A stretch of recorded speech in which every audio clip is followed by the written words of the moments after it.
ज्ञानदीप लावू जगी। माझ्या वडिलांची मिरासिगा देवा, तुझी चरण सेवा पांडुरंगा। उपवास पारणी राखिला दारवंटा, केला भोगवटा आम्हालागी। वंश परंपरा दासमी अंकिता, तुका मोकलिता लाज कोणा। उपवास पारणे राखिला दारवंटा, केला भोगवटा आम्हालागी। विठ्ठला विठ्ठला विठ्ठला विठ्ठला विठ्ठला विठ्ठला पांडुरंगा करू प्रथम पांडुरंगा करू प्रथम पांडुरंगा करू प्रथम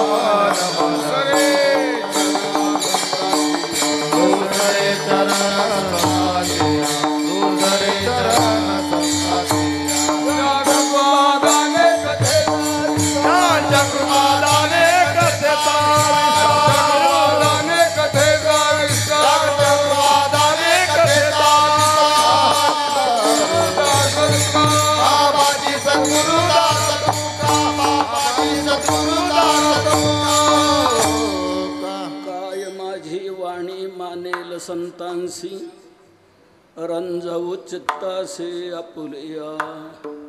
योऽन्त प्रविश्य मम वाचमिमां प्रसुप्तां, सञ्जीवयत्यखिलशक्तिधरस्वधाम्ना। अन्यांश्च हस्तचरणश्रवणत्वगादीन् प्राणान्नमो भगवते पुरुषाय तुभ्यम्। कर्पूरगौरं करुणावतारं, संसारसारं भुजगेन्द्रहारं। सदा वसन्तं हृदयारविन्दे, भवं भवानी सहितं नमामि।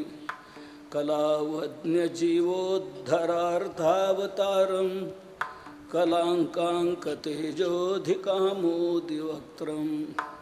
खलानीशवादापनोदार्हदक्षं, समाधिस्थमूर्तिं भजे ज्ञानदेवं। नमो सद्गुरु तुकया ज्ञानदीपा, नमो सद्गुरु सच्चिदानन्दरूपा। नमो सद्गुरु भक्तकल्याणमूर्ते, नमो सद्गुरु भास्करा पूर्णकीर्ति। सम्पाद्य ज्ञानैश्च विधाय भक्तिं, विलोकितो येन समाधिराजः।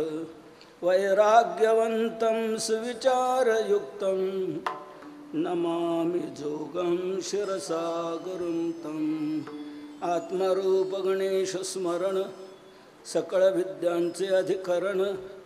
तेची वंदू श्रीचरण श्री गुरूंचे, ते नमस्कारुनी आता।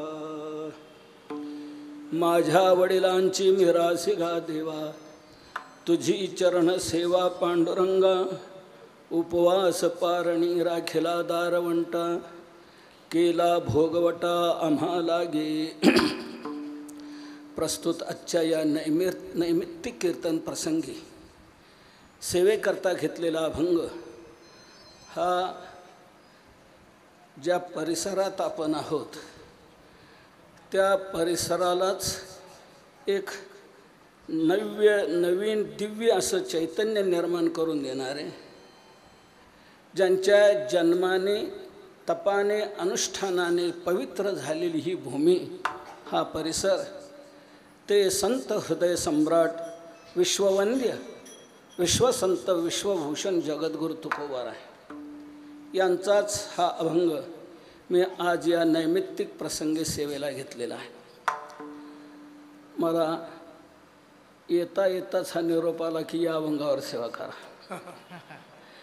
म्हणून हा अभंग आज सेवेला घेतलेला आहे। ही नैमित्तिक सेवा आहे, निमित्ताला धरून केली जाणारी सेवा, ती नैमित्तिक सेवा।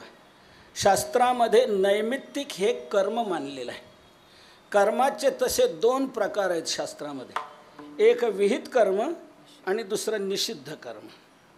विहित कर्म त्याला म्हणतात शास्त्राने जे करण्याची आज्ञा दिलेली आहे, तुम्ही हे करा असं जी जी कर्म करण्याची आज्ञा दिलेली आहे त्या कर्माला विहित कर्म म्हणतात. आणि शास्त्राने ज्याचा निषेध केलेला आहे, करू नये म्हणून जी सांगितलेली कर्म आहेत त्याला निषिद्ध कर्म म्हणतात. दारू पिऊ नये, मांसाहार करू नये, परस्त्रीक्रमण करू नये, भ्रष्टाचार करू नये, करू नये करू नये म्हणून ज्याचा निषेध केलेला आहे त्याला निषिद्ध कर्म म्हणतात. मनुष्याने आपल्या जीवनात निषिद्ध कर्म कधीच करू नयेत, पण विहित कर्म मात्र केल्याशिवाय राहू नये. तर करणी असं विहित कर्म आहे आणि त्या विहित कर्माचे 4 प्रकार शास्त्रात सांगितलेले आहेत. एक नित्य, दुसरं नैमित्तिक, तिसरं काम्य आणि चौथं प्रायश्चित्त. ही 4 विहित कर्म आहेत. काही कर्म नित्य करायचे असतात, काही कर्म निमित्ताला धरूनच करायचे असतात, काही कर्म आपल्या अंतःकरणातली कामना फलीभूत होण्यासाठी त्याकरता शास्त्रात जो मार्ग सांगितला त्याप्रमाणे ते करणं त्याला काम्य कर्म म्हणतात. आणि ही तिन्ही कर्म करत असताना जर काही दोष घडला तर त्या दोषाच्या क्षालनार्थ शास्त्राने जे कर्म सांगितलेली आहेत त्याला प्रायश्चित्त कर्म म्हणतात. तर ही 4 विहित कर्म आहेत. या 4 कर्मापैकी दुसरा जो कर्माचा प्रकार नैमित्तिक, त्या नैमित्तिक कर्मातली आजची सेवा आहे. निमित्ताला धरून केली जाणारी सेवा आहे. कोणतं निमित्त आपल्या सर्वांना ज्ञात आहे ते जाणूनच आपण सर्वजण या ठिकाणी उपस्थित झालेले आहात.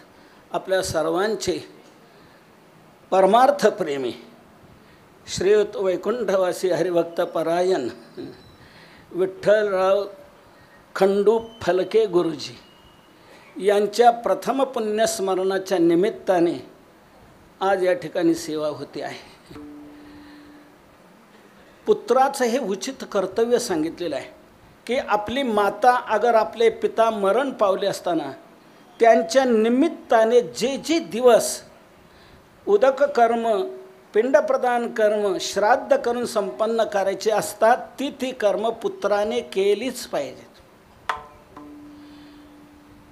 ज्ञानोबाराय देखील आवर्जून याचा उल्लेख करतात ज्ञानेश्वरीत. सोम सूर्यादी ग्रहणे येऊनी करवती पारवणे, का माता पितर मरणे अंकित जे दिवस.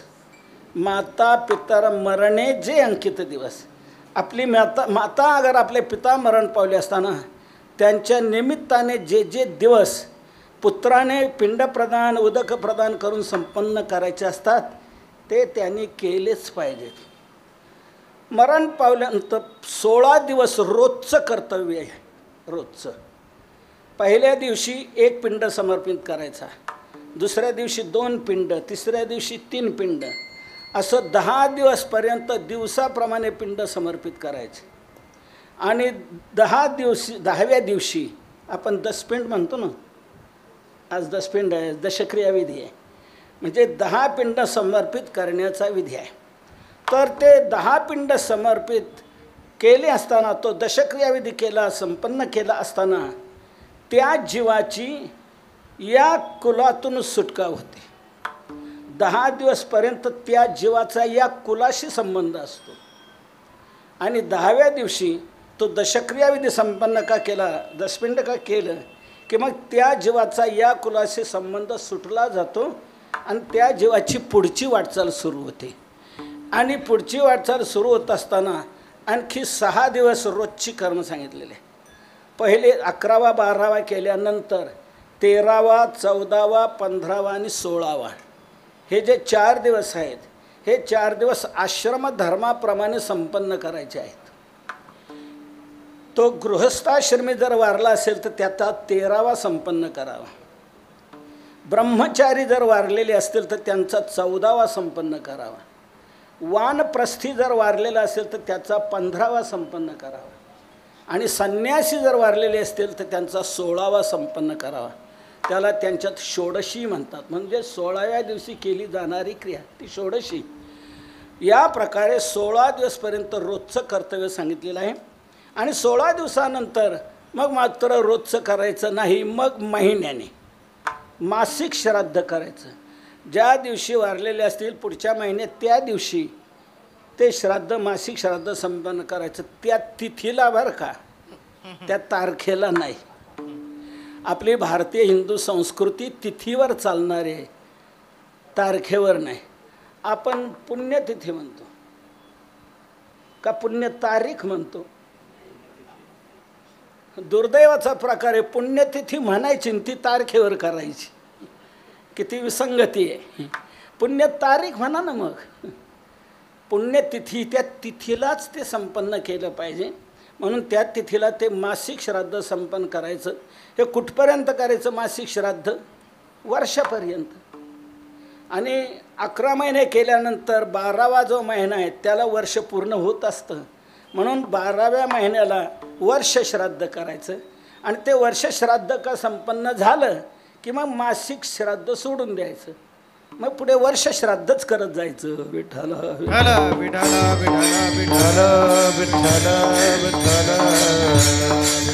हो, त्या नियमानुसार आज गुरुजींचं प्रथम वर्ष श्राद्ध हे संपन्न होत आहे. म्हणून त्यांचे दोन्ही सत्पुत्र ज्ञानदेव आणि अर्जुनराव, आणखी एक तिसरा पुत्र होता ते वारलेले आहेत, हरी. आणि कन्या ही नंदा, ती वारलेली आहे. आई यांची म्हणजे त्यांची पत्नी इंदुबाई हे आहेत. तर या परिवाराने हे आपलं कर्तव्य म्हणून हे प्रथम वर्ष श्राद्ध संपन्न करायचं ठरवलेलं आहे. कोणी म्हणेल मग प्रथम वर्ष श्राद्ध जर संपन्न करायचं आहे तर श्राद्ध कर्म करणं हा कर्मातला विधी आला, हे कर्मकांड आलं. उदक प्रदान करणं, पिंड प्रदान करायचे असतात, त्यात ते श्राद्ध संपन्न करायचं असतं. ते करायलाच पाहिजे का? ते जर पुत्राने संपन्न केलं नाही तर पितर हे पतनाला जात असतात. आणि त्याने जर ते श्राद्ध संपन्न केलं, पिंड प्रदान उदक प्रदान केलं तर त्यांचं ऊर्ध्वगमन होतं. आणि नाही केलं तर त्यांचं अधोगमन होत असतं. भगवद्गीतेच्या पहिल्याच अध्यायामध्ये अर्जुनाने हा मोठा प्रश्न देवासमोर मांडलेला आहे. देवा, तुम्ही मला युद्ध करायला सांगता, हे युद्ध जर मी या कौरवांबरोबर केलं तर हे कोणी माझ्याबरोबर टिकणार नाही, हे सगळे मरून जातील. या कुलाचा क्षय होऊन जाईल, कुलात कोणी शिल्लक राहणार नाही.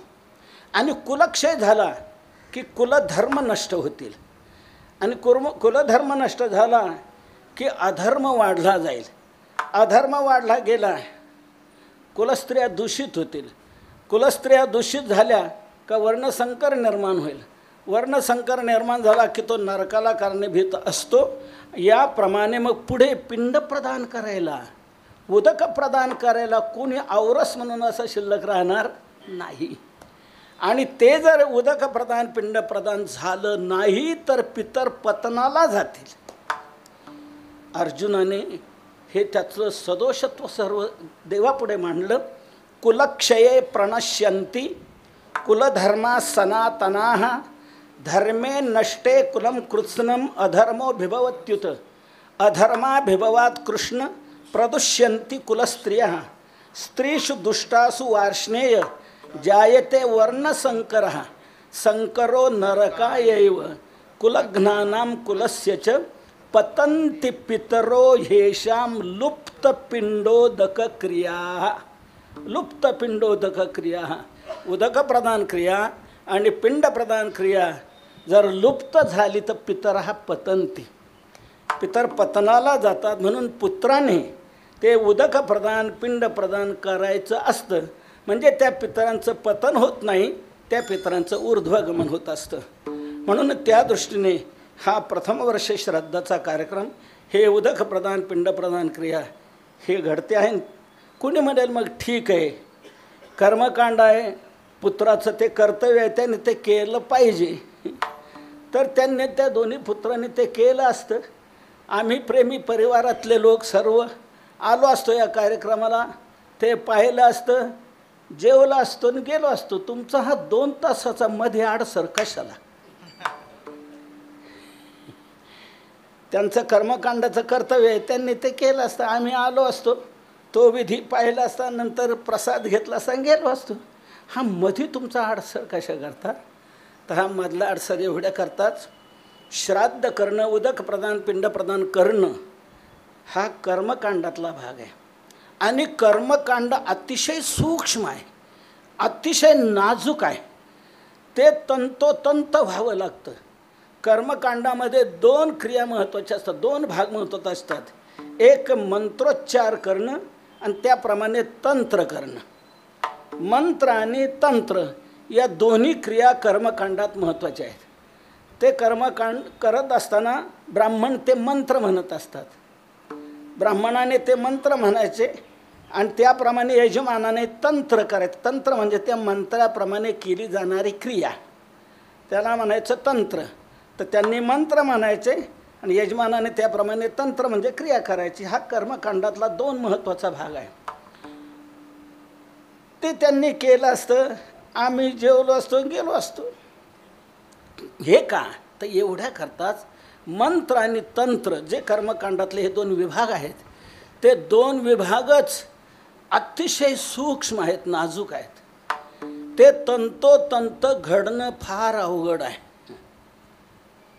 आता अलीकडे त्याप्रमाणे कर्म करणारे मंत्र त्याप्रमाणे करणारे ब्राह्मण दुर्मिळ आहेत.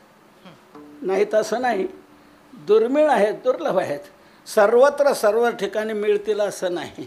ते उच्च पदस्थ झालेले आहेत, ते उच्च त्यानंतर लागलेले आहेत. आपल्या वाट्याला येतात सामान्य ज्यांना कुठेच काही जमत नाही, असे थोडेसे आपल्या वाट्याला येतं. सर्वसामान्य जनतेच्या परिसरात तेवढा एक ब्राह्मण आहे बा त्या पलीकडे तिथे असं म्हटलं जातं. आणि मग त्यांना हे करण्यातच वेळ जातो, त्यांना अभ्यास करायला वेळ कुठे? मग ते मंत्र म्हणताना फार चुकीचे उच्चारले जातात. बऱ्याच वेळेला आम्हाला भूमिपूजनाला, मूर्ती स्थापनेला वगैरे जायचं, कार्यक्रमाला जायचा संपर्क येतो. त्यावेळेला ते जे ब्राह्मण मंत्र म्हणतात, हसू येतं पण मोठ्याने हसता येत नाही. इतके अशुद्ध उच्चार होतात, अवघड आहे. आणि मंत्राच्या उच्चारात जर थोडासा दोष झाला तर चांगला देखील वेडा होतो. मंत्र चळे थोडा, मंत्र चळे थोडा, मंत्र चळे थोडा, तरी धरती होय वेडा, तरी धरती होय वेडा, तरी धरती होय वेडा, तरी धरती होय वेडा, तरी धरती होय वेडा, तरी धरती होय वेडा. मंत्र चळे थोडा तरी धडची होय वेडा. आणि वेड लागतं त्याला. आणि ते 2 महिन्यांनी 4 महिन्यांनी नाही, मंत्र चळे पिसे लागते सत्वर. लगेच तो मंत्र चुकला की मोठा दुष्परिणाम आहे. काही वेळेला मंत्रात जर चूक झाली तर यजमानाला मृत्युमुखी पडावं लागतं. थोडंसं उन्हेपणा. कर्म धर्म सांग व्हावे लागतात, ते सांग झाले नाही, उणे कर्म धर्म नभते सांग, उन्यांगे पतन, उन्यांगे पतन, उन्यांगे पतन. कर्म धर्म नभते सांग, उन्यांगे पतन,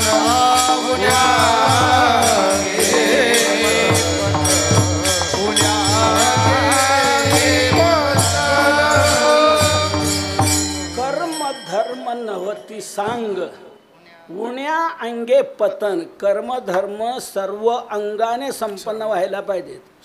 जर सर्व अंगाने म्हणजे सांग म्हणजे अंगासह, सर्व अंगासह जर ते संपन्न झाले नाही, त्यात जर उणेपणा राहिला तर उण्या अंगे पतन, पतनाला जावं लागतं. एक मोठा प्रसंग सांगतो आपल्याला. इंद्राला मारण्याकरता वृत्रासुराने यज्ञ केला. इंद्राला मारण्याकरता वृत्रासुराने यज्ञ केला. पण तो यज्ञ करत असताना त्या ब्राह्मणाकडून मंत्र म्हणण्यात थोडीशी चूक झाली. ती थोडीशी झालेली चूक त्याला इतकी हानिकारक ठरली की त्यालाच मरण्याची पाळी आली. मंत्रोहीन स्वरतो वर्णतो वा. मंत्राचा उच्चार 2 प्रकारे शुद्ध व्हायला पाहिजे. मंत्रोहीन स्वरतः वा वर्णतः. ते मंत्र म्हणण्याचे स्वर असतात. आरोह अवरोह जसे तुमच्या गायनात आहेत तसं वर कधी चढायचं, खाली कधी यायचं, आरोह अवरोह हे जसे आहेत तसे त्याच्यात स्वराचे ते बघा. ब्राह्मण म्हणताना असं असं करत करत कधी कधी वर जातात, कधी कधी खाली. त्या स्वराचाही उच्चारात दोष होता कामा नये.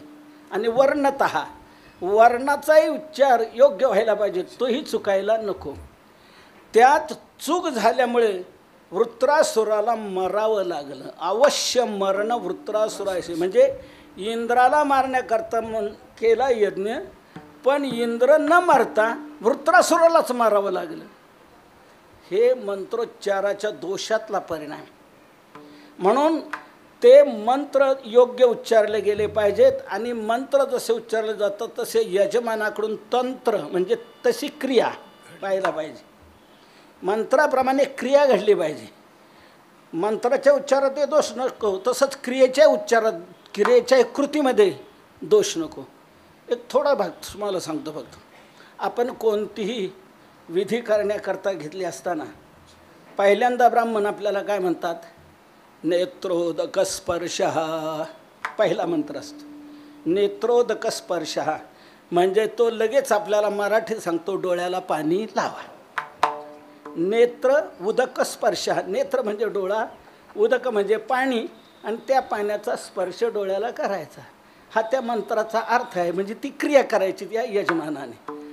तो म्हणतो नेत्रोदक स्पर्श. त्याने मंत्र म्हटला, यजमानाने पाणी घ्यायचं आणि डोळ्याला लावायचं. ही झाली त्याची क्रिया. पुढे मग काय म्हणतो? आचम्य. आचमन करा. मग आचमनाला पाणी घ्यायचं. केशवाय स्वाहा, माधवाय स्वाहा, नारायणाय स्वाहा असं 3दा आचमन करायला सांगतात. आता लक्षात घ्या बरं का, आचमन करायला सांगितल्यानंतर आचमनाकरता पाणी किती घ्यायचं हे शास्त्र आहे. उडीद भिजेल इतकंच पाणी आचमनाकरता घ्यायचं असतं. कर्मी आचमन व्हावे तै माश मात्र जळ घ्यावे. माश मात्र म्हणजे उडीद भिजेल इतकंच पाणी घ्यायचे. नाही तर उन्हाळ्यात घेतलं ओंजळ भरून असं नाही चालत. म्हणून ती पळी असते बघा.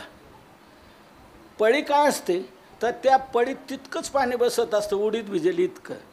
म्हणून ती पळी असते. पण ती पळी कुठं पळून गेली. आता घ्या तांब्यानं म्हणतात आणि घ्या पाणी असं तांब्याने ओतून घ्या. तर उडीद भिजेल इतकंच पाणी घ्यायचं. ते जर जास्त घेण्यात आलं तर दारू पिल्यासारखं पाप लागतं.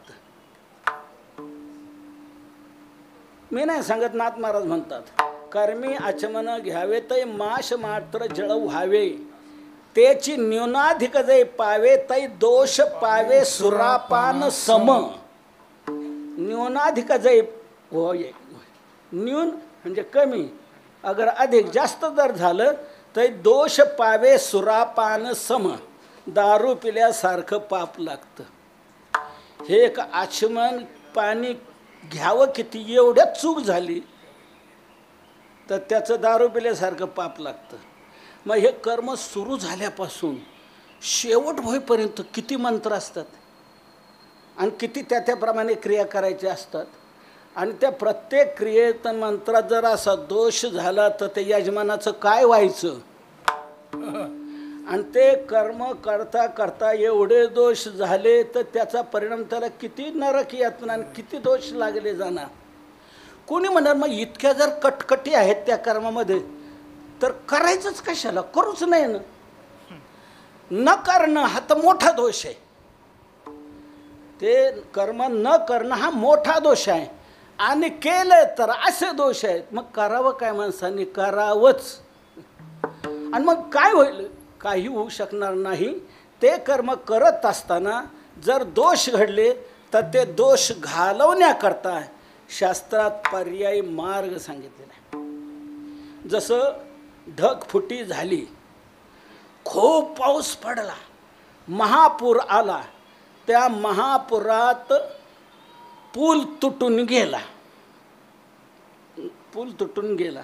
आता पूल तुटून गेल्यानंतर पुढे जाता येईल का? नाही जाता येऊ शकत. मग त्याला काय मार्ग? पुढे जायचं कसं?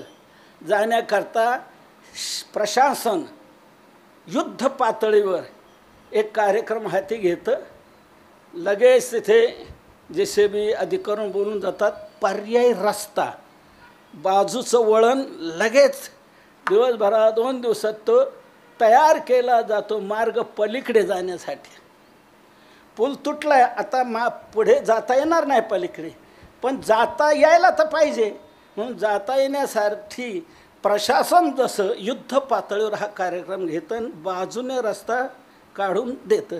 डायव्हर्शन, पर्यायी मार्ग, बाजूचं वळण हे काढून दिलं जातं आणि त्याने पलीकडे जाता येतं. तसं इतके सगळे कर्मातले पूल जरी तुटले गेले तरी पलीकडे जाण्याकरता यजमानाला एक मार्ग आहे, त्याने नामस्मरण करावं. हा पर्यायी रस्ता आहे, वळणाचा रस्ता आहे. नामचिंतन त्याने कर्माच्या आरंभी करावं, कर्माच्या मध्ये करावं आणि कर्माच्या अंतीही करावं, की त्याने केलेलं कर्म पूर्णत्वाला जातं. ज्ञानोबा सांगतो, आरंभी आवडी आदरे आले ना, आरंभी आवडी आले ना, आरंभी आवडी आदरे आले ना, आरंभी आवडी आदरे आले ना, तिने सकळ सिद्धी जगी झाले पूर्ण काम, झाले पूर्ण सकळ सिद्धी जगी झाले पूर्ण काम, झाले पूर्ण रामकृष्ण गोविंद गोपाळा, रामकृष्ण गोविंद गोपाळा, रामकृष्ण गोविंद गोपाळा, रामकृष्ण गोविंद ज्ञानोबा सांगतात, आरंभी आवडी आदरे आले नाम, तेने सकळ सिद्धी जगी झाले पूर्ण काम. तेने जगी काम सकळ सिद्धी पूर्ण झाले. त्या नामचिंतनाने त्या कार्याला सर्व प्रकारे पूर्णता येते. ओम तत्सत इथे निर्देशो, याच्यातून ते झाले ओम तत्सत. ही नामं जर आरंभी मध्य आणि अंती घेतली तर त्या कर्माला पूर्णता येते. म्हणून आज त्या कर्मानिमित्त, वर्षश्राद्धानिमित्त आमच्या माऊलींनी, अर्जुन महाराजांनी नामस्मरण व्हायला पाहिजे, नामसंकीर्तन व्हायला पाहिजे, म्हणून हा कार्यक्रम आयोजित केला. आणि त्यामुळे तुम्हाला 2 तासाचा अडसर झाला. विठ्ठल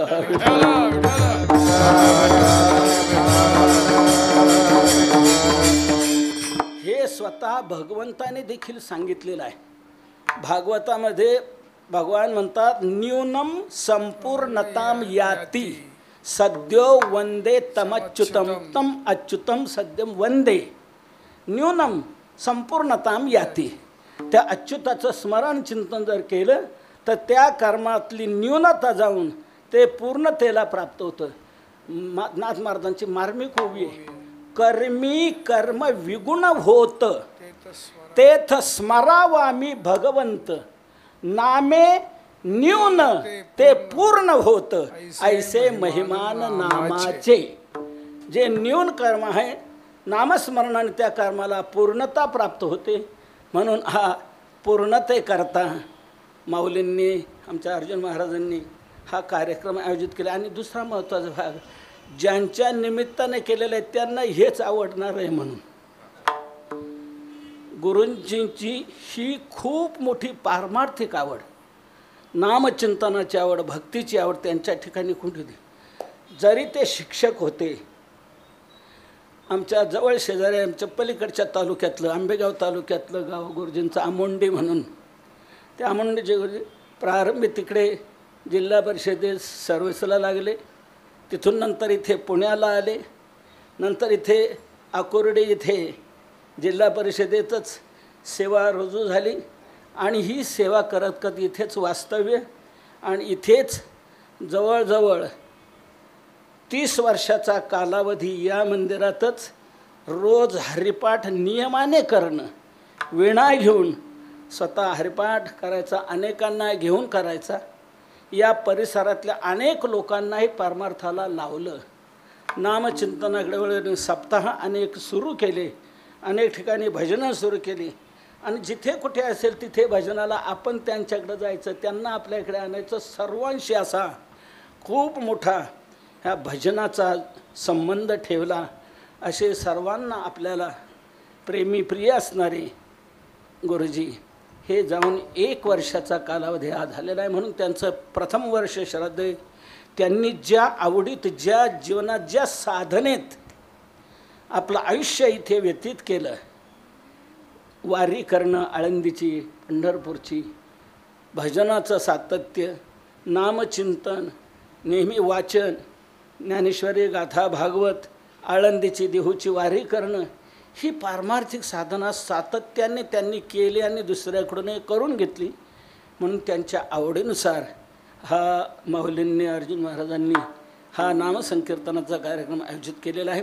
आणि त्यानिमित्ताने मला या अभंगावर सेवा करायला सांगितल्यामुळे त्या अभंगावर आपल्याला आता थोडंसं चिंतन करायचं आहे. आपल्या वडिलांच्या या प्रथम पुण्यस्मरणानिमित्त कार्यक्रम असल्यामुळे वडिलांनी काय केलं आहे, आम्ही काय करत आहोत, आम्हाला काय करायचं आहे, या उद्देशाने या अभंगाचं आपल्याला थोडंसं चिंतन करायचं आहे.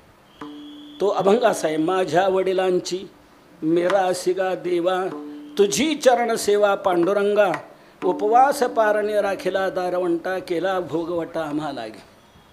या अभंगातून तुकोबाराय आपली चरणसेवेविषयीची निष्ठता, दृढता भगवंतापुढे प्रगट करून मला ती चरणसेवा द्या असे देवाकडे मागणी करतात, प्रार्थना करतात. देवा मला चरणसेवा दे, माझ्या आवडीचा हा विषय, मला तू चरणसेवा दिली पाहिजे. भगवंताच्या चरणाशी तुकोबारांचं खूप मोठं प्रेम चरणाशी. म्हणून जागोजागे तुकोबाराने भगवंताकडे हीच मागणी केलेली की देवा माझं चित्त हे तुझ्या पायाजवळ सतत राहील. माझे चित्त तुझे पायी राहे, ऐसे करी काहे, धरणी आबाहे, अवतारी दातारा.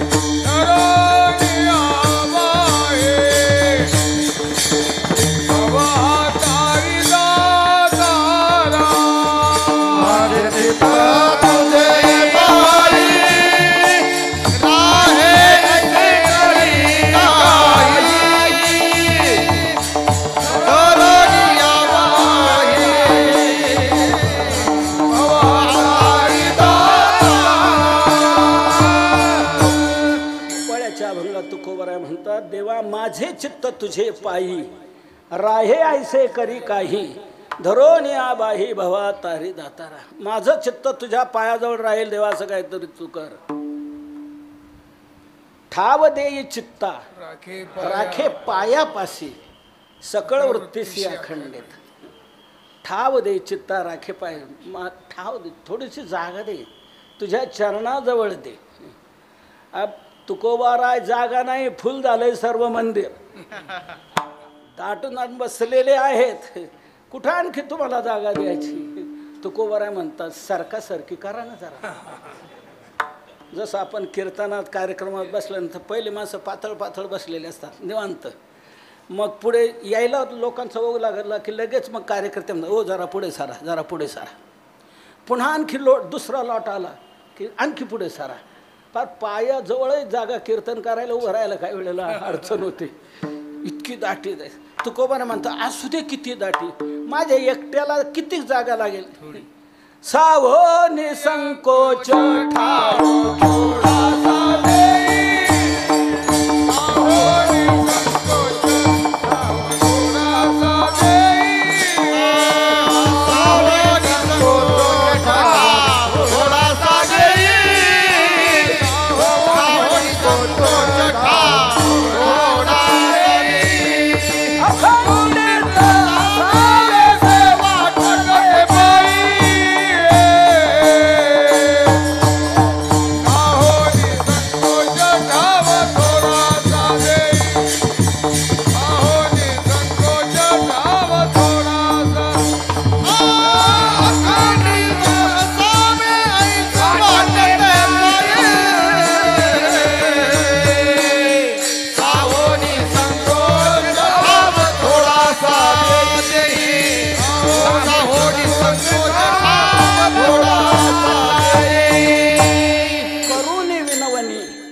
पायी ठेवितो माथा, परिसावी विनंती माझी पंढरीनाथा, अखंडित असावेसे वाटते पायी, तुझ्या चरणाजवळ अखंड राहावं असं मला वाटतंय. आपण जागा नाही ना, सारखी करा ना थोडीशी.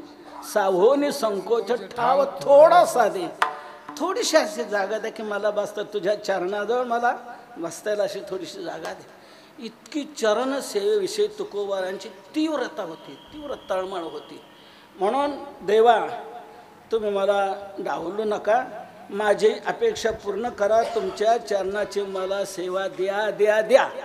तुका म्हणे देवा जय चरणाची सेवा, जय चरणाची सेवा, जय चरणाची सेवा.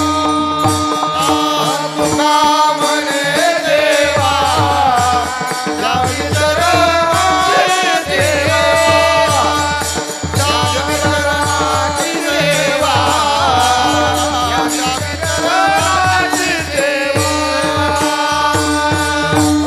तुका म्हणे देवा देई चरणाची सेवा. देवा मला चरण सेवा देतो, चरणाची सेवा दे. देव म्हणले तुकोबारा आहे, उगीच आग्रह धरू नका, उगीच आग्रह धरू नका. नाही नाही, तुकोबारा म्हणता देवा माझा आग्रह आहे, माझी इच्छा आहे. तुकोबारा तुमची जरी इच्छा आहे ना चरणसेवेची, तर माझं एक म्हणणं आहे, चरणसेवा मागून काय उपयोग. त्यापेक्षा मी तुम्हाला मुक्ती देतो, मुक्ती घ्या, म्हणजे प्रश्न कायमचा मिटला जाईल. काहीच राहणार नाही, पुढे काम राहणार नाही, अडचण राहणार नाही, वेळ काढावा लागणार नाही, काय नाही. एकदा मुक्त झालं का मिटला, प्रश्न संपला. मुक्ती देतो तुम्हाला. तुकोबारा म्हणता देवा तो मोक्ष आहे ना, तो तुमचा तुमच्या जवळच ठेवा. मोक्ष तुमचा देवा, जपाची देवा,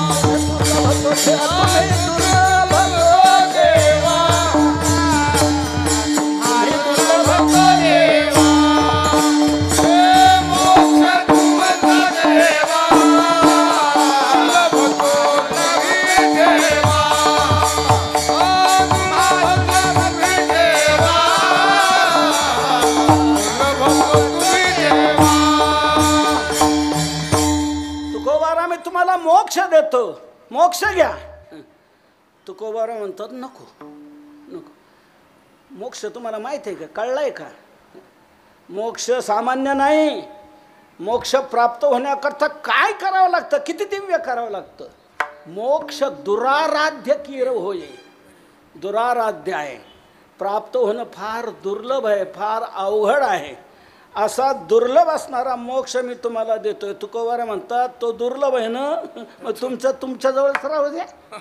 मोक्ष तुमचा देवा दुर्लभ तो तुम्ही ठेवा, माझं भक्तीची आवड तो तुमच्या जवळच राहू द्या, आम्हाला नको. अहो मग मोक्ष जर घेतला नाही आणि तुम्ही चरण सेवा जर मागत राहिले तर तुम्हाला पुन्हा जन्म जन्म घ्यावे लागते ना, पुन्हा पुन्हा पुन्हा पुन्हा. तुकोबारा म्हणतात ते मला चालते. न मी जन्म याच्यासाठी देवा, न मी जन्म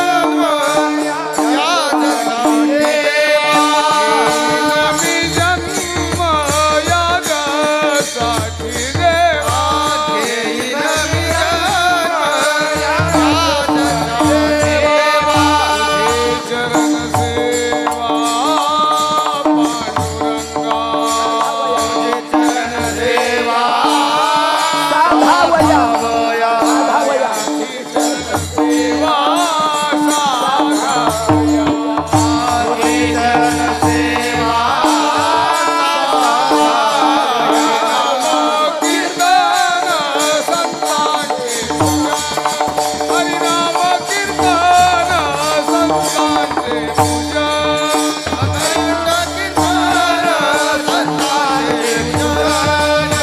हरिचरण सेवा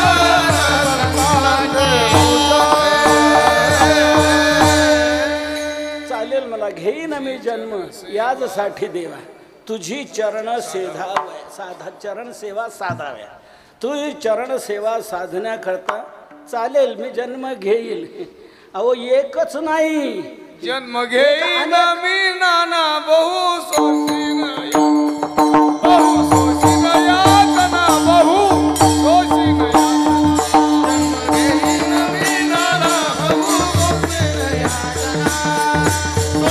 यातना एकच नाही एकदा जन्म मरण परंपरा मागं लागली का ते पुनरपि जननम पुनरपि मरणम पुनरपि जनने जठरे शयनम किती वेळा जन्मा यावे नित्य व्हावे भजत अनेक अनेक अनेक जन्म घ्यावे लागतील तुकोवारा म्हणतात चालतील मला दे सुरुवात असे हेच देवा पै मागत चरण सेवा चरण सेवा अखंडित वासुदेवा पंढरीचा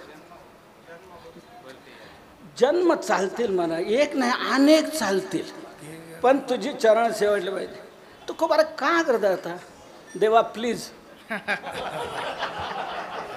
देवा ऐके हे विनंती मज नको रे हे मुक्ती मला ती मुक्ती नको तुला विनंती आहे माझी मला ती मुक्ती नको मज नको रे हे मुक्ती पांडुरंगा काही ऐकावी माग न करावे मुक्त आता मग न करावे मुक्त आता मग पांडुरंगा काही ऐकावी माग न करावे मुक्त आता मग न करावे मुक्त आता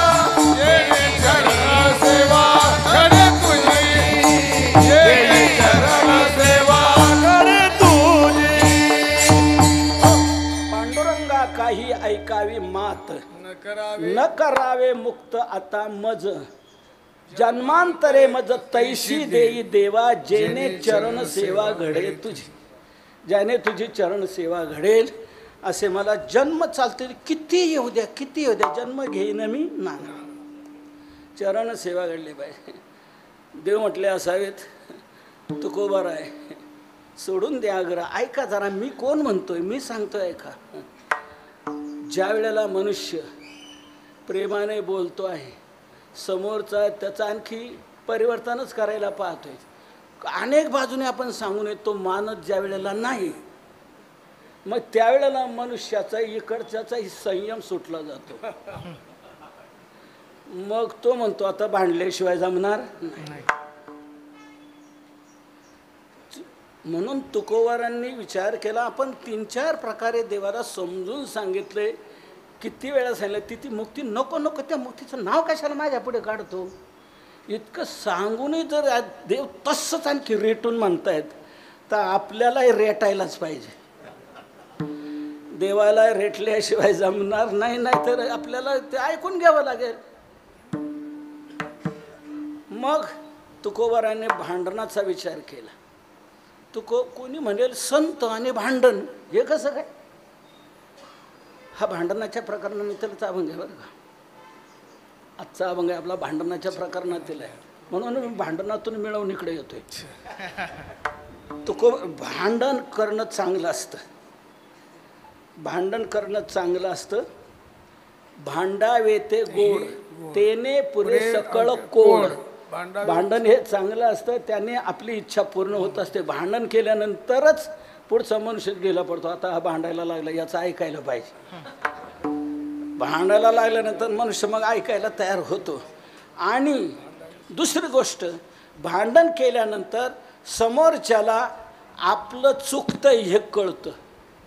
भांडावे तो हित ठाई पडते उचित, ठाई पडते उचित.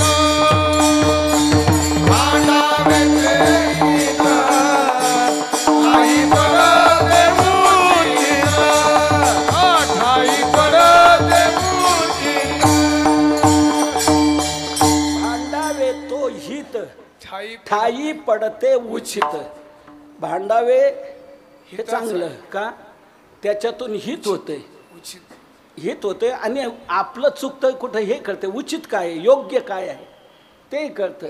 काही वेळेला आपल्याला अज्ञानात कळत नाही, आपल्याला जे आपण मनात धरून बसलो तेच करावं असं वाटतं, पण ते आपलं चुकीचं आहे हे आपल्या लक्षात येत नाही. समोरचा भांडायला लागल्यानंतर मग हाही अंतर्मुख होऊन विचार करायला लागतो, तो भांडतो हे बरोबर आहे, त्याचं हे आपलं चुकतंय. आपल्यालाही उचित काय योग्य काय हे आपल्यालाही कळतं. म्हणून संतांनी ज्या वेळेला देवाने दुराग्रह धरला त्यावेळेला बा मांडायची तयारी केली. संतांनी हो सभ्य असणारे संत ज्ञानोबाराय देखील तेही देवाबरोबर भांडलेत की नाही. देवाला म्हणतात की नाही, हे कान्होबा, अरे कान्होबा तुझी घोंगडी चांगली, कान्होबा तुझी घोंगडी चांगली. आम्हाशी का दिली वांगुली रे, आम्हाशी का दिली वांगुली रे, आम्हाशी का दिली वांगुली रे, आम्हाशी का दिली वांगुली रे. घोंगडी चांगली, कान्होबा तुझी घोंगडी चांगली, कान्होबा तुझी घोंगडी चांगली, कान्होबा तुझी घोंगडी चांगली. सभ्य असणारे संत ज्ञानोबाराय ते देखील देवाबरोबर भांडताय. देवा, अरे तुझी घोंगडी कशी आहे ना, आम्हाला कशी दिली, तुझी स्वगत सच्चिदानंद मिळून, आणि आम्हाला षडविकार षडवैरी मिळून तापत काय हे योग्य आहे का. ज्ञानोबाराय देवाबरोबर म्हणतात. देवाच्या जवळ सतत राहणारे नामदेवराय ते देखील देवाबरोबर भांडलेले आहे. देवा, अरे तुझा बोर्ड ऐकून मी या दरवाजात आलोय, पतित पावन म्हणून असं पतित पावन धाम म्हणून हा बोर्ड पाहून आम्ही तुझ्या दरवाजात आलो आणि तू आम्हाला स्वीकारायला तयार नाही. पतित पावन नाम ऐकून आलो मी द्वारा, पतित पावन नव्हेसी म्हणून जातो माघारा. नामदेवराय देवाबरोबर भांडलेत, पतित ज्ञानोबाराय भांडले, ठेवेले कोणी, कान्होबाराय भांडलेत. कान्होबाराय तर म्हणतात, देवा तुझ्या चिंधड्या करील मी, चिंधड्या धिंद धिंद तुझ्या करीन चिंधड्या. ऐसे काय कान्होबाराय भांड. नामदेवराय भांडलेले पाहिल्यानंतर जवळ असणाऱ्या जनाबाई त्या काही गप राहतील का. जनाबाई म्हणजे सगळ्यात भांडणाची आवड जास्त असेल तर महिलांना, इथे आलेल्या सोडून, नाही तर माझ्याबरोबर भांडण सुरू आहे. भांडायची फार आवड, फार आवड. केरावरून भांडण, नळावरून भांडण, केर कुठं टाकल्यावरून भांडण, भांडणाच्या. जनाबाईला देखील भांडावं लागलं देवाला, आणि देवाला म्हणतात, देवा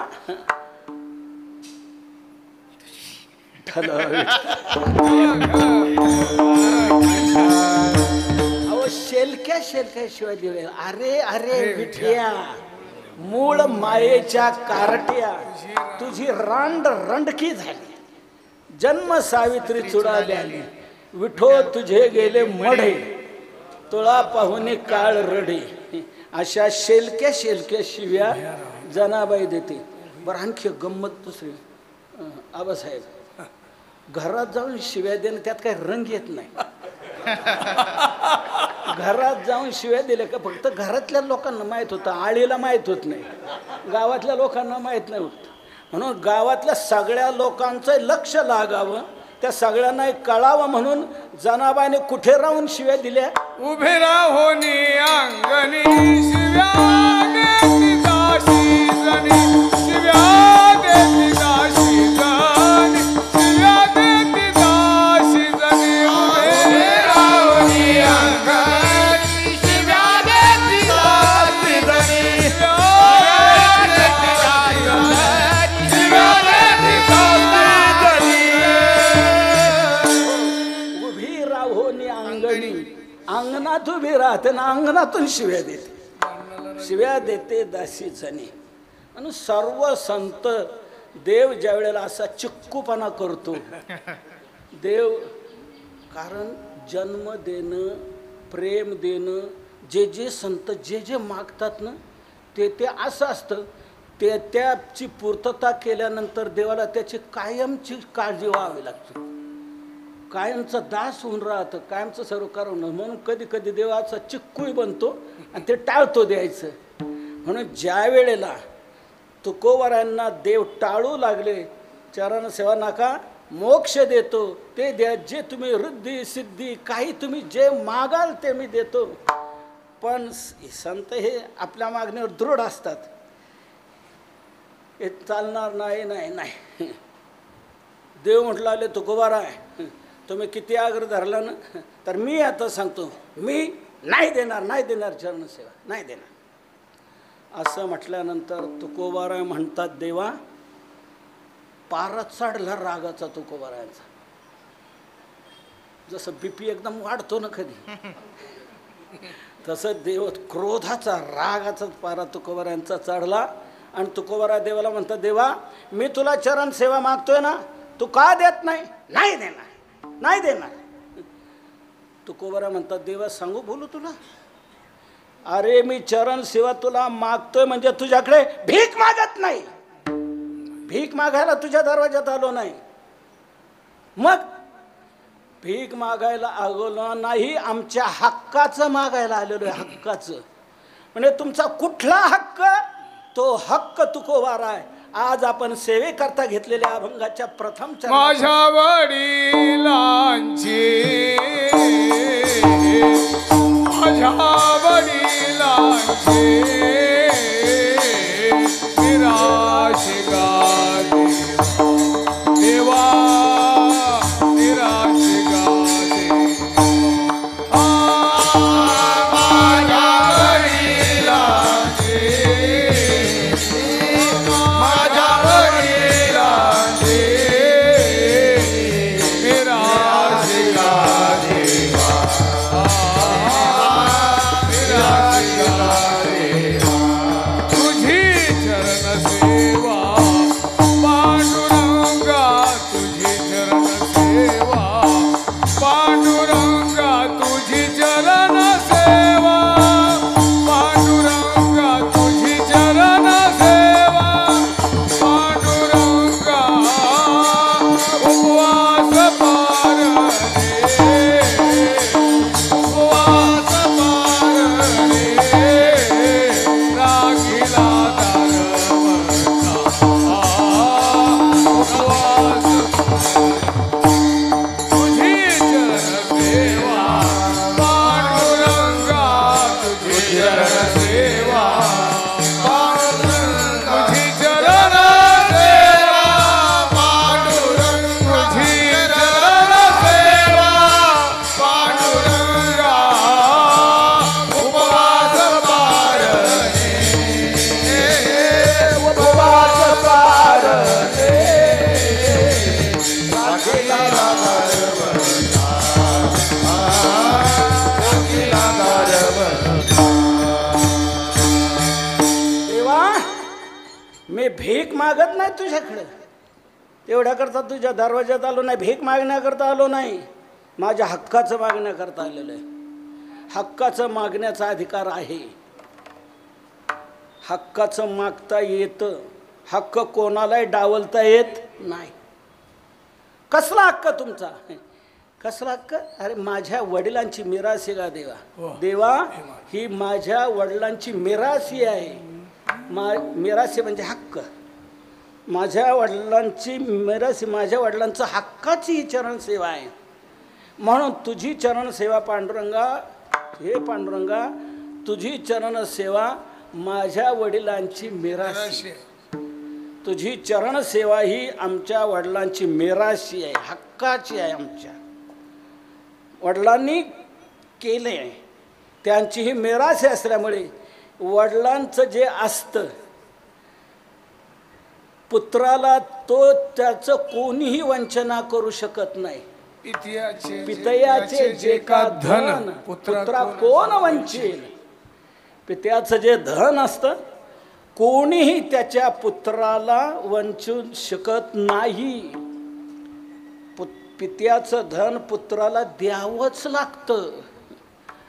आता तर पुत्रीलाही द्यावं लागतंय.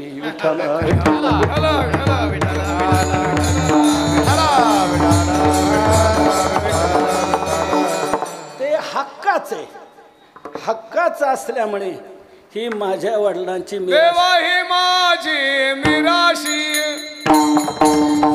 हे माझी मिराशी.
हक्काचं मागायला आलं. देवा हे माझी मिरासी ठाव तुझ्या पायापाशी, तुझ्या पायाजवळ ठाव. ही माझी मिरासी आहे, आमच्या वडिलांची, हे हक्काची आहे. म्हणून ते हक्काचं मी तुला मागतो आहे. माझ्या वडिलांची मिरासी का देवा, तुझी चरणसेवा पांडुरंगा. तुकोबारा तुमच्या वडिलांची मिरासी म्हणता? हो मिरासी. असं तुमच्या वडिलांनी काय केलंय? काय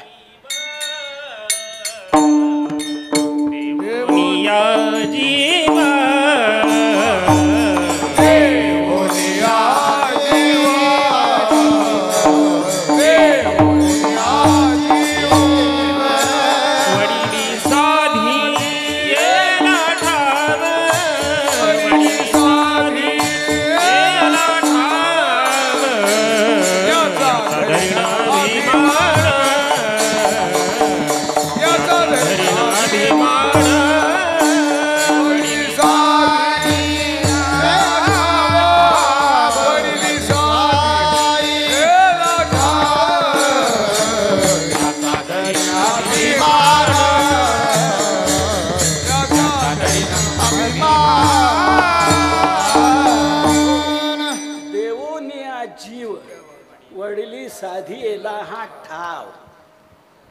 वडिलांनी जीव दिला याच्याकरता. खूप कष्ट घेतलेले आहेत त्यांनी. हे मिळवलेलं धन आहे, तुमच्या वडिलांचं आहे, हे मिराशीच आहे. म्हणून तुम्हाला डावलता येणार नाही. तुम्ही मला ते दिलंच पाहिजे. म्हणून तुझी चरणसेवा पांडुरंगा तुम्हाला दे. माझ्या वडिलांची ही मिराशी आहे. मिराशी जीव दिला त्यांनी म्हणता. हो जीव देवनी या बळी अवघी तारेली दुबळी केला भूमंडळी माझी थोर पवाडा. जीव बळी दिला म्हणजे असं काय केलं तर जीव जाण्यासारखी त्याने अनेक वेगवेगळी साधना केलेली आहे. अशी कोणती वेगवेगळी साधना केली त्यांनी तर ती साधना तुकोबाराय अभंगाच्या दुसऱ्या चरणात सांगताय. उपवास पारणे राखील दार मांडा, उपवास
राखिला दारवंटा.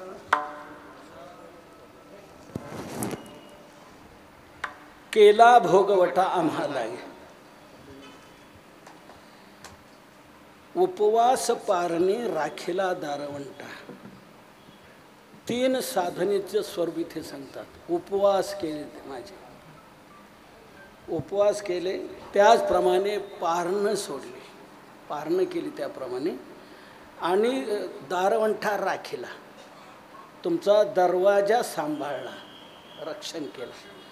तुमच्या दरवाजात राहिले, दरवाजातून बाजूला नाही. अशा प्रकारे 3 प्रखर साधना त्यांनी केल्या. आपल्याला देवापर्यंत पोचण्याकरताचे अनेक मार्ग सांगितलेले आहेत. त्या अनेक मार्गामध्ये उपवास हा एक मार्ग आहे. उपवास करायचा, व्रत करायचं. आपल्या सर्व धर्मग्रंथांमध्ये वेगवेगळे उपवास वेगवेगळ्या फलाच्या प्राप्तीकरता सांगितलेले आहेत. हा एक स्वतंत्र मोठा विषय आहे. कोणतं करण्याकरता कोणी कोणते उपवास केले, कसे उपवास. तर आमच्या वडिलांनी उपवास केले. उपवास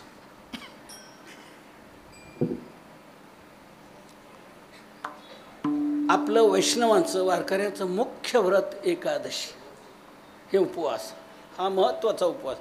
आपले तसे 29 उपवास वैष्णवांचे सांगितलेले आहेत. भागवतामध्ये 12 महिन्याच्या 24 एकादशा, 12 दुने 24, आणखी 5 उपवास वेगळे सांगितलेले आहेत. पर्व विशेष भागवत धर्मी, नृसिंह जयंती रामनवमी, वामन जयंती जन्माष्टमी, उत्तमोत्तमी शिवरात्र, हे वेगळे 5 उपवास आपल्या वैष्णवांचे सांगितलेले आहेत भागवतामध्ये. नाथ महाराजांनी नृसिंह जयंती करायची, नृसिंह जयंती, रामनवमी, वामन जयंती, कृष्णाष्टमी आणि महाशिवरात्र, हे 5 उपवास करायचे. हे एकादशीप्रमाणेच करायचे बरं का. नाही तर रामजन्म झाला का बसले जेवायला, असं नाही. एकादशीप्रमाणेच पूर्ण उपवास रामनवमीचा करायचा. दुसऱ्या दिवशी सूर्योदयानंतर सोडायचा. बरेच लोक रामजन्म झाला की भंडारा घालतात आणि जेवण करतात. फार मोठा दोष आहे, फार मोठा दोष आहे. राम जन्मानंतर भंडारा घालणं मोठा दोष आहे. मोठा दोष असा, जो रामनवमीच्या दिवशी अन्नभक्षण करतो त्याला कुंभीपाक नावाच्या नरकाला जावं लागतं. आबासाहेब, जो रामनवमीच्या दिवशी अन्नभक्षण करतो त्याला कुंभीपाक नावाच्या घोर नरकाला लागतो. कोणी असो, कीर्तनकार जरी असला तरी ते कीर्तनकाराला सूट दिली जात नाही.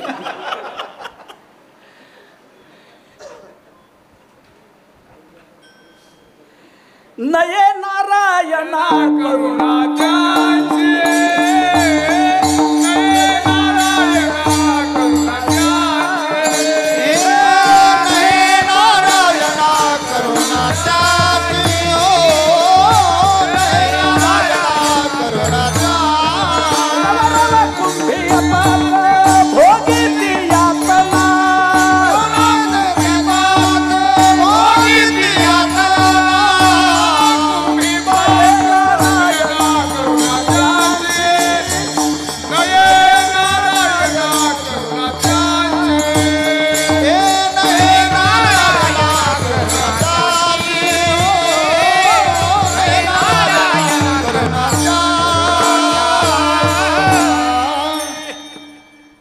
कोर्टाने फाशीची शिक्षा जरी दिली, सुप्रीम कोर्टाने, तर एक शेवटचा मार्ग आहे राष्ट्रपतीकडे दयेचा अर्ज करणं.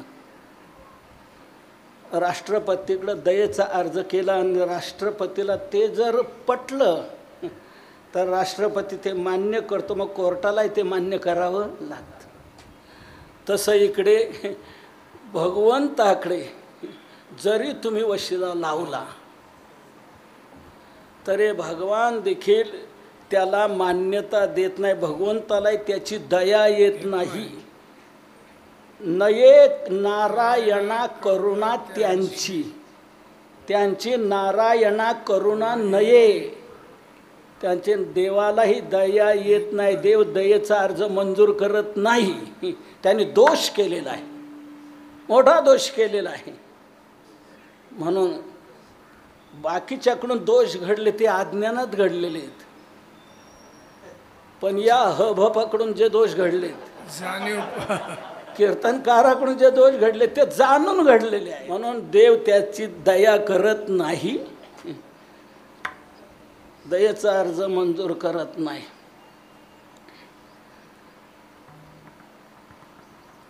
अगस्ती संहिता नावाच्या ग्रंथामध्ये हे सांगितलेलं आहे, यस्तु रामनवम्यांतु भुंक्ते मोहात विमूढधीहि कुंभी पाकेषु घोरेषु पच्यते नात्र संशयः. यस्तु रामनवम्यांतु भुंक्ते मोहात विमूढधी, विमूढधी मोहात रामनवम्यां भुंक्ते. मूढबुद्धी पुरुष रामनवमीच्या दिवशी जर अन्न भक्षण करत असेल तर कुंभी पाकेषु घोरेषु पच्यते नात्र संशयः. कुंभीपाक नावाच्या घोर नरकात त्याला शिजत राहावं लागतं, पच्यते शिजत राहावं लागतं त्या उकडीत, त्या उष्णतेमध्ये सारखं तपत राहावं लागतं. कुंभी पाकेषु घोरेषु पच्यते नात्र संशया. एवढंच नाही, आणखी अगस्त्य मुनीने पुढचा आणखी मोठा दोष सांगितलेला आहे. तो दोष असा सांगितला आहे, जो रामनवमी करत नाही, रामनवमीच्या दिवशी अन्न भक्षण करतो, रामनवमी हा उपवास करत नाही, व्रत करत नाही, आणि वर्षभर 364 दिवस रोजचा उपवास, काय काहींचा आठवडाच पूर्ण उपवासाचा असतो. सोमवारी सोमवार शंकराचा, मंगळवार देवीचा, बुधवार पांडुरंगाचा, गुरुवार दत्ताचा, एक एक प्रत्येक दिवसाचे काहींचे उपवास असतात, रोजचा रोज. तर अगस्त्य मुनी सांगतात, जो रामनवमी उपवास करत नाही आणि 364 दिवस तो बाकीचे उपवास करत असतो, तर ते बाकीचे 364 दिवसाचे केलेल्या उपवासाचं एकही फळ त्याला मिळत नाही. जो रामनवमी करत नाही तो जे अन्य व्रत करतो, अन्य उपवास करतो, त्या उपवासाचे फल त्याला मिळू शकत नाही. ऐका तो श्लोक सांगतो मी आपल्याला. अकृत्वा रामनवमी व्रतम सर्व व्रतोत्तमम व्रतान्यन्यानि कुरुते न तेषां फलभाग भवेत. अकृत्वा रामनवमी, रामनवमी अकृत्वा, अनेक उत्तमोत्तम व्रत करतो आहे, त्याला व्रतानी अन्यानी कुरुते, अन्यानी व्रतानी कुरुते, तो अन्य जी काही व्रत करतो, न तेषां फलभाग भवेत, तेषां फलभाग न भवेत. त्या प्रत्येक कुठल्या अन्य व्रताचं, कोणत्याही व्रताचं त्याला फल मिळू शकत नाही. म्हणजे हे एक केलं नाही तर वर्षभरात सगळी केलेली व्रतं ती व्यर्थ जातात, त्याचं काहीच फल मिळत नाही. म्हणून रामनवमी व्रत हे पूर्ण करायचं, अन्न भक्षण करायचं नाही, दुसऱ्या दिवशी सूर्योदयानंतर मग सोडायचं. उपवास हे 5 उपवास, वामन जयंती, जन्माष्टमी, नृसिंह जयंती आणि महाशिवरात्र. पर्वविशेष भागवत धर्म नृसिंह जयंती, रामनवमी, वामन जयंती, जन्माष्टमी, उत्तमोत्तमी शिवरात्र, असे हे उपवास सांगितलेले आहेत. हे उपवास निष्ठेने आपण केलेच पाहिजे. आमच्या वडिलांनी, पूर्वजांनी हे उपवास निष्ठेने केले. एकादशी निष्ठेने केली. एकादशी म्हणजे एकादशीच बस, काही नाही, चिटपाखरू नाही, पाण्याचा थेंब देखील नाही, अशी एकादशी केलेली आहे. उत्तमोत्तम एकादशी, सर्वात उच्च व्रत आहे एकादशी. व्रतम नाम व्रतम सर्व व्रतोत्तमम. नारद पुराणात म्हटले, एकादशी हे जे व्रत आहे सर्व व्रतात उत्तम असणारं व्रत हे एकादशी आहे. एकादशीचा व्रत हा जो एकादशीचा व्रती माझा तो सकळ तपतीर्थांचा राजा.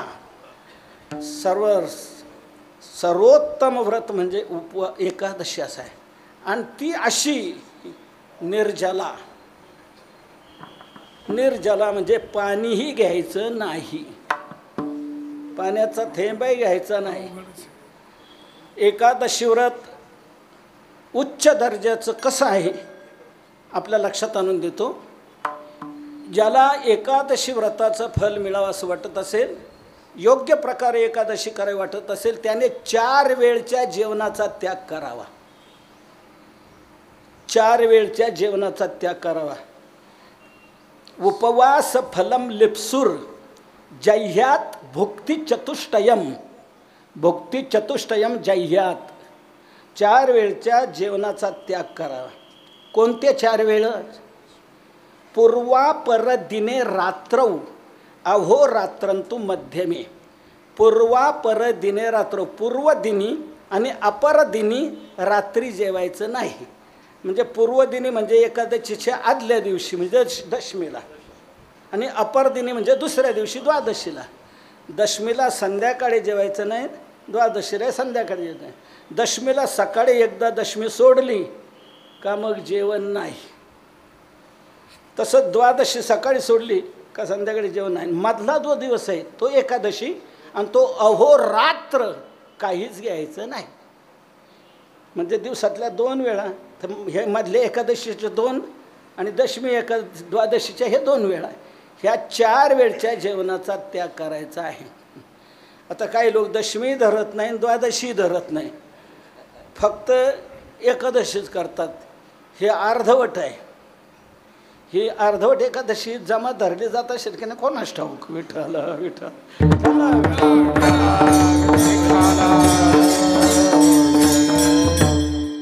आणि मधला जो दिवस आहे ना एकादशीचा, त्या दिवशी पाणीही घ्यायचं नाही, पाण्याचा थेंबही घ्यायचा नाही. दशमीला रात्री पाणी प्यालं का मग द्वादशी सकाळपर्यंत सूर्योदयापर्यंत काही घ्यायचं नाही, पाणी घ्यायचं नाही. हे निर्जला, हे उत्तम एकादशी व्रत.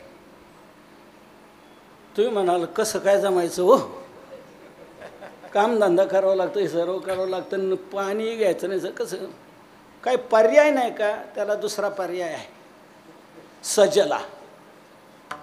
पाणी घेत चला, मग काय हरकत नाही. पहिलं पाणीही घ्यायचं नाही, हे 1 नंबरचं. दुसरा पर्याय सजला, पाणी घ्या. चालेल, पाण्यावर काय बघायचं ठीक आहे. काय पर्याय आहे? पर्याय काय? तिसरा पर्याय आहे दूध घ्या. पहिलं निर्जला, दुसरं सजला, तिसरं दूध घ्या. दूध घ्या. अहो दूध काय सोपं आहे का मिळणं? ते घ्या तेवढ्यावर आहे. म्हणजे काय, आम्ही गरीब माणसं, कसं काय दूध नाही जमायचं? नाही मिळालं तर थोडंफार कुठं, तेवढ्यावर अख्खा दिवस कसा जायचा? चौथा काय पर्याय आहे? चौथा पर्याय फळं घ्या. मग फळं घ्या, फलाहार, फलांचा आहार घ्या, तो फलाहार. हा चौथा पर्याय, फळं खा. पुढे आणखी काय पर्याय नाही का? फळं तर सगळ्यांना मिळायला गेली का कुठं, कसं काय? आणि ती महाग किती, कसं काय होणार? काय पुढे पर्याय नाही का? पुढे एक नाईलाजाचा पर्याय रे, खिचडी खा, भगर खा. हे फराळ झाले ना, फराळ. फराळ फराळ हा शब्दच अपभ्रष्ट आहे. त्याचा मूळ शब्द आहे फलाहार. फलाहार म्हणजे फळांचा आहार घ्या, त्याचंच झालंय फराळ. आणि मग साबुदाणा शिरला, बगरही शिरली, आणि बटाटवड्याने उडी मारली त्याच्यात, साबुदाणा वडा, इतर असू द्या, पण करा. आमचे गुरुवर्य गुरुनाम गुरु बंकट स्वामी महाराज सांगायचे, येता जाता चर पण एकादशी कर. असं मनुष्याने उत्तरोत्तर आपली प्रगतीकडे जावं. ती परवानगी आपल्याला मान्यता दिली, याचा अर्थ त्याच्यातच आपण राहायचं असं नाही. नगरसेवक म्हणून आलो तेवढ्यातच राहायचं असं नाही काका. पुढे विधानसभेत जाता आलं पाहिजे. पुढे विधानसभेतही गेल्यावर निदान राज्यमंत्री, पुढे जाता पुन्हा कॅबिनेट मंत्री, पुढे मग लोकसभेत जाता आलं पाहिजे. जाऊ द्या, म्हणजे उत्तरोत्तर पुढे पुढे आपण इच्छा करतो की नाही उच्च श्रेणीतलं आपण गेलं पाहिजे. तर जितकं काढता येईल तेवढं करा. तर आमच्या वडिलांनी ते केले. उपवास, घोर उपवास केले, प्रचंड उपवास केले. तुकोबारांनी स्वतःच्या बाबतीत सांगितले ना, मी व्रत एकादशी करीन उपवासी. एकादशी व्रत मी करील कसं, उपवासी करीन, काहीच घेणार नाही असं मी करीन. म्हणून आमच्या वडिलांनी ते केलं, ते आम्ही चालवलंय, त्याप्रमाणे आम्ही करतो आहे. तेव्हा वडिलांनी आमचे उपवास केले, घोर उपवास केलेले आहे. त्याचप्रमाणे पारणं सोडण्याची प्रक्रिया, अंबरीशांनी एकादशी व्रत केलं, पारणं सोडण्याचा नियम केला त्याने. त्या सूर्योदय काला, सूर्योदयानंतर ते पारणं सोडायचं. त्यावेळेला मोठी कथा आहे, ती आपल्याला माहिती सांगायचं कारण आपला वेळ संपलेला आहे. पारणं, त्या व्रताचं ते उद्यापन करत असताना जे पारणं करावे लागतात, ते पारणेही आमच्या वडिलांनी केलेली आहे. केलं असेल, कुठं ते राधलं असतील, कुठं केलं असेल, नाही, तुमचा दरवाजा सांभाळलाय. राखीला दारवंटा राखला. तुमच्या दरवाजात सतत पडून राहणे, दरवाजा सोडला नाही, बाजूला गेले नाही. जसं तुकोबारांनी म्हणतात, आम्ही आमच्या वडिलांची परंपरा तीच आम्ही चालवली. तुझ्या दरवाजात राहिलो आम्ही, कुत्रा होऊन राहिले, तुला आम्हाला डावलता येणार नाही, तुझे द्वारीचा कुत्रा, नको मोकलू दातारा. जसा कुत्रा तुम्ही बघा, आपल्या जे आपण कुत्रे पाळणारे शेतकरी सर्व पाहतो, कुत्रा जो आपण पाळतो तो दरवाजातच थांबतो, म्हणजे आत कोणाला येऊ द्यायचं नाही, दरवाजाचं पालन करतो. त्या कुटुंबाचं, त्या सर्वाचं रक्षण करण्याची जबाबदारी घेऊन तो दरवाजा सांभाळतो आहे. जबाबदारी माणसं मिळणं अवघड आहे, दुर्मिळ आहे. आता दुर्मिळ आहे. पगारावर सही करू, त्या हजेरीवर सही करून यायचं आणि दिवसभर घरची कामं करायची, अशी सध्या कामगारांची परिस्थिती निर्माण झालेली आहे. पगार फक्त मिळाला पाहिजे, काम करायचं नाही. पण आमच्या वडिलांनी तसं केलं नाही. दरवाजा राखलाय, दरवाजात कोणाला येऊ दिलं नाही आणि सतत सेवा करत राहिलेल्या राखीला दारवंटा. एवढं आमच्या वडिलांनी केलंय. हे कशा करता केलं? केला भोगवटा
केला भोगवटा आम्हा लागी भोगवटा केला.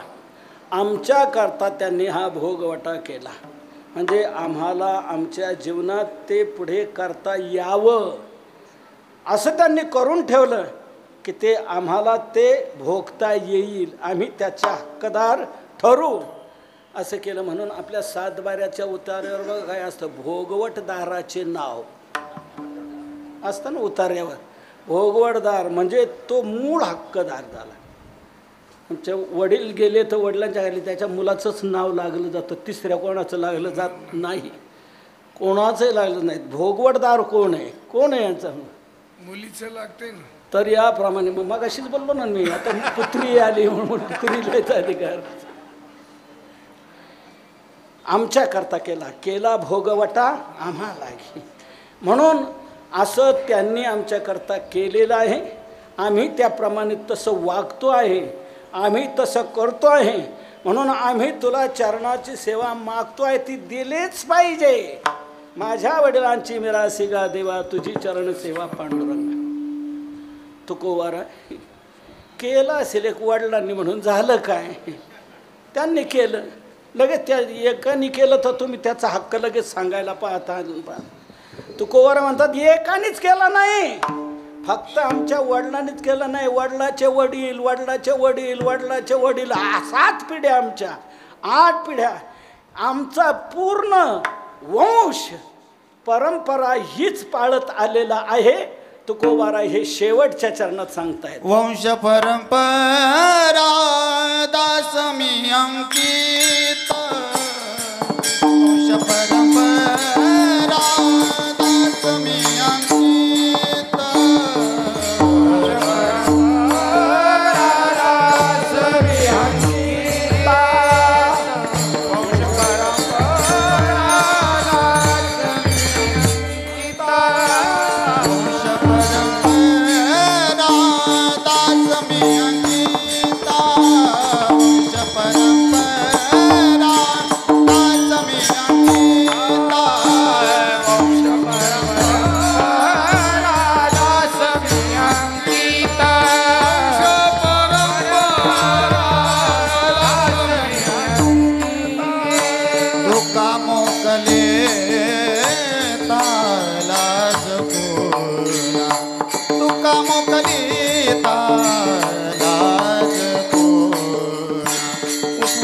पारणे राखला दारबंदा, वास पारणे राखला दारबंदा. तुका मुखली लाज कोणा, तुका मुखली लाज कोणा, वास पारणे राखला दारबंदा, वास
आम्हाला गे आम्हाला गे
दासमी अंकिता तुका मोकलिता लाज कोणा.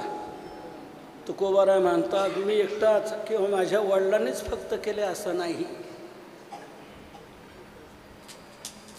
वंश परंपरेने आठवे पुरुष मूळ पुरुष विश्वंभर बाबा तेव्हापासून वंश परंपरेने ही चरण सेवा आमच्या घरात चालत आलेली आहे. वंश परंपरा दासमी अंकिता, मी अंकित दास वंश परंपरेने आहे. त्यामुळे तू आम्हाला डावलू नको, आमची अपेक्षा तू पूर्ण कर. वंश परंपरेचे असल्यामुळे ती डावलता येणार नाही. आणि जर डावलले तर सांगू तुझी लाज जाईल. तुका मोकलिता लाज कोणा. जर तुम्ही मला मोकललं, तुम्ही मला जर डावललं, तुम्ही जर माझी अपेक्षा पूर्ण केली नाही तर ही लाज कोणाची जाणार आहे? तुझी जाणार आहे. आम्ही मग तू जर डावललं तर मग माणूस आहे एकाने सोडलं का मग दुसऱ्या कोणाचा तरी आश्रय करायला पाहतो. मग आम्ही दुसरीकडे जाण्यामध्ये तुझी लाज जाणार आहे हे तू लक्षात घे. तुझा शरणागत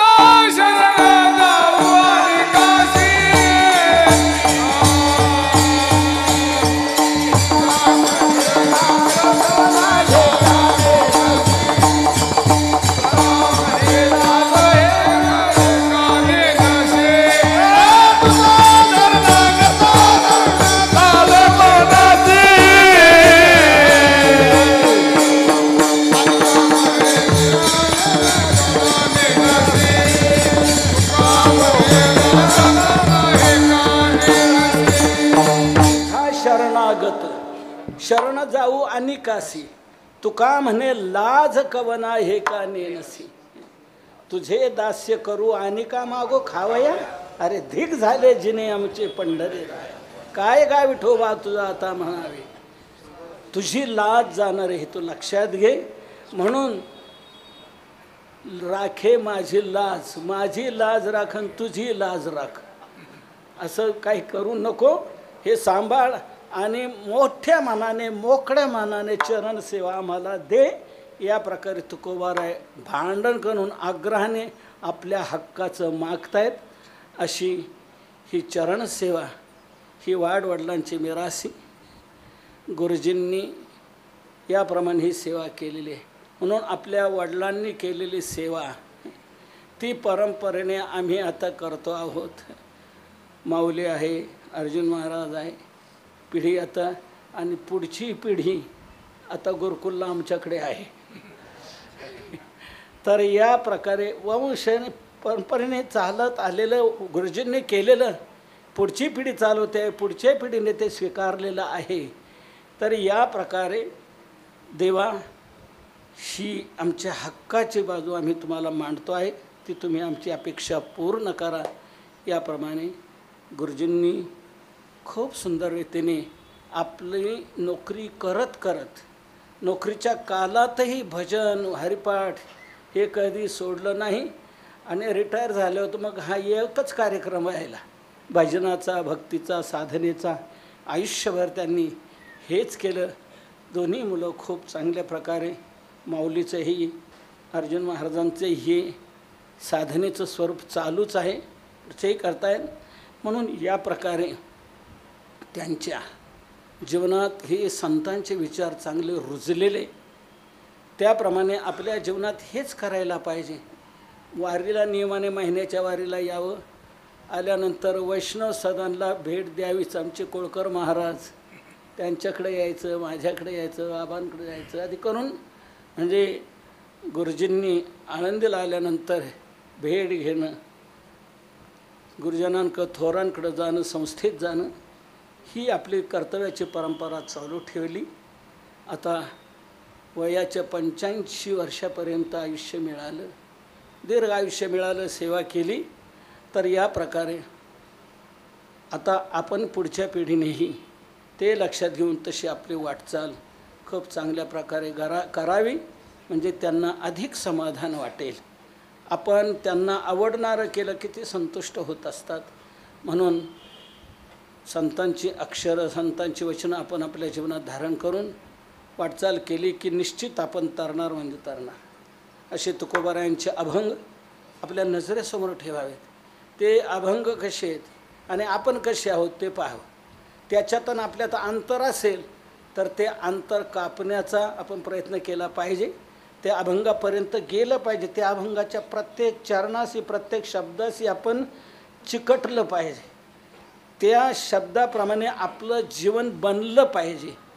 मग त्यांच्या अभंगाने जर दगडांना तारले तर त्यांच्या अभंग आपल्याला का तारणार नाही हो? नक्कीच तारणार. दगडाला तारणारे ते अभंग आहेत. आपल्याला माहीत आहे रामेश्वर भट्टाने दगड बांधून अभंग हे बुडवले इंद्रायणीच्या डोहात. पण तुकोबारायांनी त्याच डोहाच्या कडेला 13 दिवस अनुष्ठान केलं अन्नपाणी वर्ज करून. तर ते बुडवलेले अभंग दगडांनाही घेऊन वर आले. ते नुसते नाही वर आले, दगडांनाही घेऊन वर आले. जळी दगडासहित वह्या तारी येल्या जैसे आला ह्या.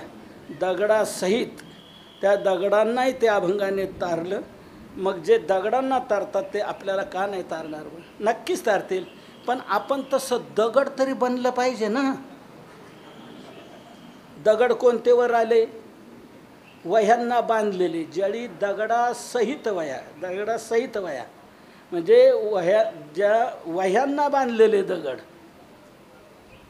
म्हणून आपण वह्यांशी बांधिलकी केली पाहिजे, ते अभंगाशी बांधली पाहिजे. आजूबाजूला पांगलेले मोकर दगड नाही वर आले, ते आजूबाजूचे दगड तसेच बुडालेले राहिले. उलट ते आणखी शेवाळले. त्यांनी दुसऱ्यांनाही घसरून पाडलं आणि बुडवलं दुसऱ्यांनाही. त्या दगडांनी दुसऱ्यालाही बुडवण्याचं काम केलं. पण हे दगड मात्र ते अभंग घेऊन वर आले या दगडांना. म्हणून आपल्यालाही वर यायचं असेल तर प्रत्येकाने हा विचार दृढ करावा की आपणही त्या अभंगाशी बांधिलकी करावी, अभंगाशी बद्ध व्हावं, अभंगाप्रमाणे आपलं जीवन बनवावं. म्हणजे आपणही तरल्याशिवाय राहणार नाही.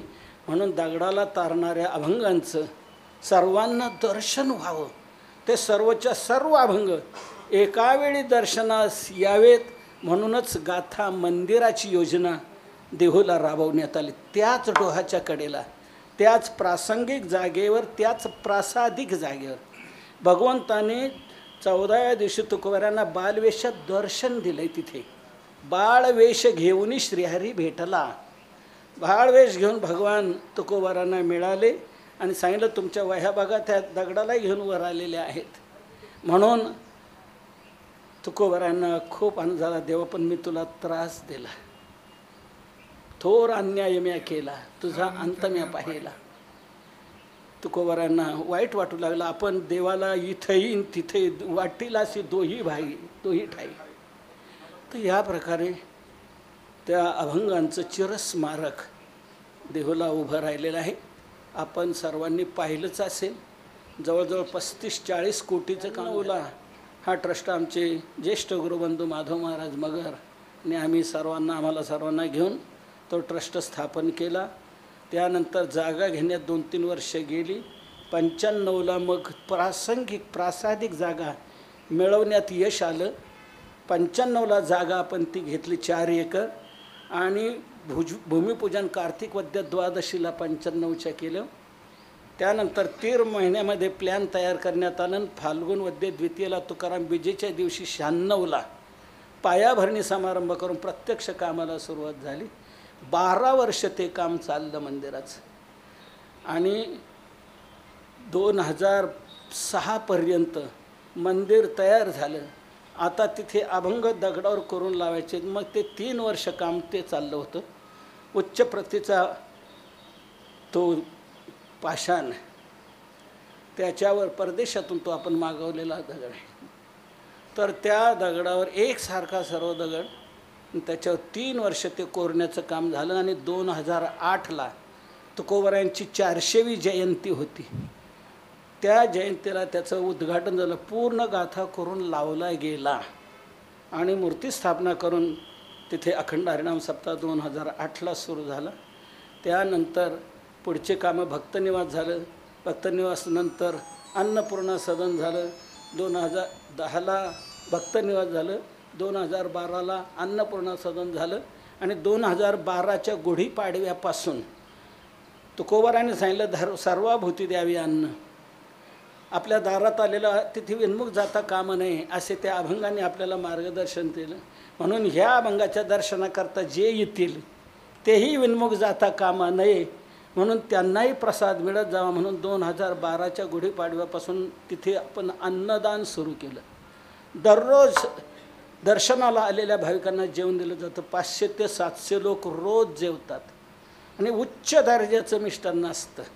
वरण भात, चांगलंच तांदूळ, चांगल्याच प्रकारे भाजी, चपाती आणि मिष्टान्न एक, बुंदी तरी, शिरा तरी, लापसी तरी, खीर तरी, जे शक्य होईल तसं. पण गोड पदार्थ एक आहेच रोज. असं एक दिवस खंड नाही 2012च्या गुढीपाडव्यापासून.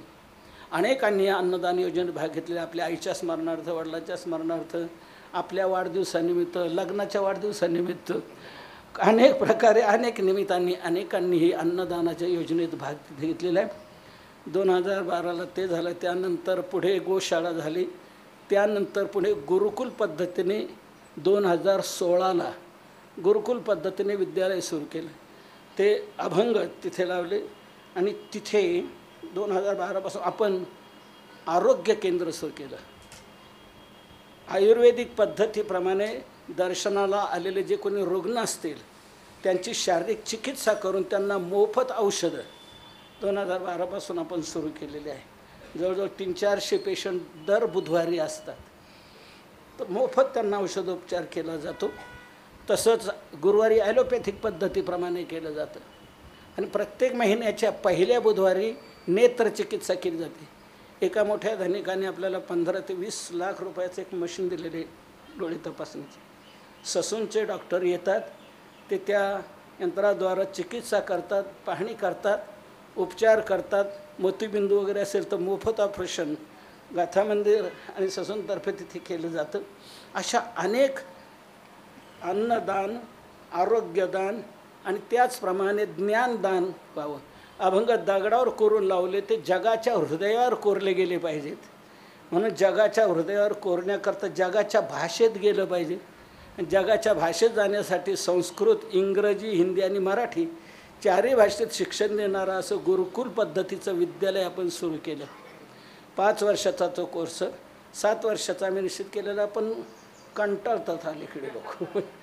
म्हणून 5 वर्ष तरी आम्ही सक्तीची केलेली आहे. 5 वर्ष तरी तो अभ्यास करायचा आणि त्या 5 वर्षामध्ये शास्त्रीय होता येता असे संस्कृतचा मूलभूत अभ्यास, लघुसिद्धांत कौमुदी शिकवली जाते संस्कृत, त्याचप्रमाणे वेदांतसार, तर्कसंग्रह, सांख्यकारिका, त्याचप्रमाणे ज्ञानेश्वरी, पंचदशी, उपनिषद इत्यादी सर्व प्रस्थानत्रयीचाही याप्रमाणे अभ्यास तिथे दिला जातो. 4ही भाषेत. जे बीजेच्या उत्सवाला येत असतील गाथा मंदिरावर, तर बीजेच्या आदल्या दिवशी स्वामी गोविंददेव गिरीजी महाराज अयोध्येच्या राम मंदिराचे कोषाध्यक्ष, त्यांचं प्रवचन असतं. त्याच्यानंतर 4ही भाषेत मुलं कशी भाषणं आपले करतात हे त्यांनी पाहिलेलं असेल. तर 4ही भाषेत ते शिक्षणाचा सराव केला जातो. आणखी त्याने पुढे जर चांगला सराव केला तर ते भारतातच काय विदेशात का जाऊ शकणार नाही आणि आपले हितकोबरायांचे विचार तिकडे का पोचू शकणार नाही. असं एकंदरीत गाथा मंदिरावर सर्व कार्य चाललेलं आहे. आणि 35-40 कोटीचे काम तुम्हा सर्व भाविकांच्याच त्यागातून आहेत. जनतेने चांगला प्रतिसाद दिला, नाही तर आमच्यासारखे कोत काय आपले काय. पण तुम्ही जनतेने खूप चांगला प्रतिसाद दिला. लाखोनी नाही कोटीने सहकार्य केलेलं आहे. स्वामी गोविंददेवजी गिरीजी महाराज यांनी तर आम्ही या प्रकारचा उपक्रम इथे शिक्षण देणार आहोत हे पाहिल्यानंतर त्यांनी 2.5 कोटीचा निधी आपल्याला गुरुकुलकरता दिला. तर या प्रकारे कोटीने सहकार्य दिलेलं आहे, लाखोनी सहकार्य अनेकांनी दिलेले आहे. अजूनही आपल्याला तिथे पुढचे 4.25 एकर जागा आपण 2010ला घेतल्यानंतर पुढचंही काही पाहिजे म्हणून तिथे महाद्वार चांगल्या प्रकारचं बंशी पहाड दगडाचं आता चालू केलेलं आहे. असं एक देखणं असं महाद्वार समोरून होणार आहे. तिथे भक्तनिवास हे पहिला पुरं आपल्याला काही पुरत नाही म्हणून भक्तनिवास आणखी आहे. गुरुकुलचाही वाढत चाललेला आहे म्हणून पुढच्याही 6 इमारती त्याप्रमाणे आणखी चाललेल्या आहेत. अजून 15 ते 20 कोटीची आवश्यकता तिथे आहे. तर त्याची काही अडचण नाही. का नाही? राहिलेले लोक अजून बरेच आहेत म्हणून नाही. आतापर्यंत ज्यांनी दिले त्यांच्या त्यागातून हे एवढं उभं राहिले. आता राहिलेलं आहे तर राहिलेल्यांना नक्की वाटेल की आपण आजपर्यंत जवळजवळ 33 वर्ष काही केलेलं नाही. आपण काहीतरी करायला पाहिजे. एकच वाक्य सांगतो, ज्यांना तुकोबारांपासून आपल्याला काही मिळाले असं वाटत असेल, तुकोबारांच्या अभंगाचे काही आपल्यावर उपकार आहेत अशी जाणीव ज्यांना धक्का देत असेल, त्यांनी कृतज्ञता म्हणून ह्या उर्वरित कार्यात सहभागी व्हावं. अजून पुष्कळ लक्षाधीश शिल्लक आहेत, खूप लक्षाधीश आहेत, पण त्यांच्या लक्षात अजून काय येत नाही हे माझ्या लक्षात अजूनही येत नाही. राहिलेल्या लक्षाधीशांच्या लक्षात यावं आणि त्यांनी लक्ष देऊन तुकोबारांच्या सेवेचं लक्ष गाठवावं. अनेकांनी खूप दिले. आमचे गोंडवे महाराज यांनी जवळजवळ 10-11 लाखाचा निधी या कार्याकरता आपल्याला दिलेला आहे. तर अनेक असे भाविकांनी आपापले लाखोनी सहकार्य दिलेलं आहे. तेव्हा राहिलेल्या नाही वाटेलच. मला असं वाटतंय की आपणही तुकोबारायांच्या या चिरस्मारका काहीतरी करायला हवं. असो, हा ट्रस्ट आहे, याचं रजिस्ट्रेशन आहे, याचं नियमित ऑडिट होतं आहे आणि या ट्रस्टला 80 जी कलमान्वये आयकरात सवलतचं सर्टिफिकेट आहे. ज्यांना इन्कम टॅक्स भरावा लागत असेल त्यांच्या इन्कम टॅक्समध्ये त्यांना सूट मिळेल अशी या ट्रस्टला मिळालेली ATGची सवलत आहे. त्याचाही उपयोग घेता येईल. आणि सर्वात महत्त्वाचं सांगतो, दिल्याने संपत्ती संपत नाही, दिल्याने वाढत जाते. हे आणखी फायद्याचं महत्त्वाचं आहे. तुम्ही बंगला बांधला 5 कोटीचा, बंगल्यातलं काही तुमच्याबरोबर येणार नाही. ते 5 कोटी मातीतच गेले. इतर जे आपण करू ते वाया जाणार. पण अशा पवित्र कार्यात जर आपण केलं तर ते अनंत पटीने वाढ देणार, अनंत पटीने. म्हणून अशा ठिकाणी त्याग करावा. आपण जमिनीला एक बीज देतो, ते बीज मातीत गाडून टाकलं की नाही, आपण मातीत गाडलं ते एक बी, पण त्या बीजाने कणीस दिलं आपल्याला. म्हणून दिलेलं वाया नाही, दिलेलं अनंत पटीने वाढत असतं. म्हणून हे फायद्याचंच सांगतो आहे. तेव्हा फायदा करून घ्यावा. अनंत पटीने आपल्या संपत्तीची वाढ व्हायला ही सुसंधी आहे, आपण उपयोग करून घ्यावा. असो, गुरुजींनी आपल्या जीवनात ही सेवा केली, भक्ती केली. गाथा मंदिरा करता त्यांनी त्या काळात थोडंफार काही केलेलं आहे. आणि या प्रकारे अनेक भाविकांनी मोठा त्याग करूनच हे सर्व उभं राहिलेलं आहे. आम्ही निमित्त मात्र सर्व तुमच्या त्यागाचं हे प्रतिफळ आहे. भगवान करो आपल्या सर्वांच्या अंतःकरणात या अभंगाप्रमाणे आपलं जीवन बनवण्याची सद्बुद्धी निर्माण हो. आपल्या सर्वांचं जीवन या अभंगानुसार बनून आपण सर्वजण सत्पथगामी बनून आनंदाचे सम्राट होत, हीच प्रार्थना करून सेवेला विराम देतो. मला सांगितलं चालू द्या 12:30पर्यंत, म्हणून मी पुढे या प्रकारे सेवा दिली. भगवान करो सर्वांना सद्विचार प्राप्त होऊन सर्वजण या विचाराचे पायी बनून आनंदाचे सम्राट होत. ज्या तुकोबारांनी आपल्याला हे प्रबोधन केलं त्यांचं थोडा वेळ आपण भजन करू आणि सेवेला विराम देतो. तुकाराम तुकाराम तुकाराम तुकाराम तुकाराम तुकाराम तुकाराम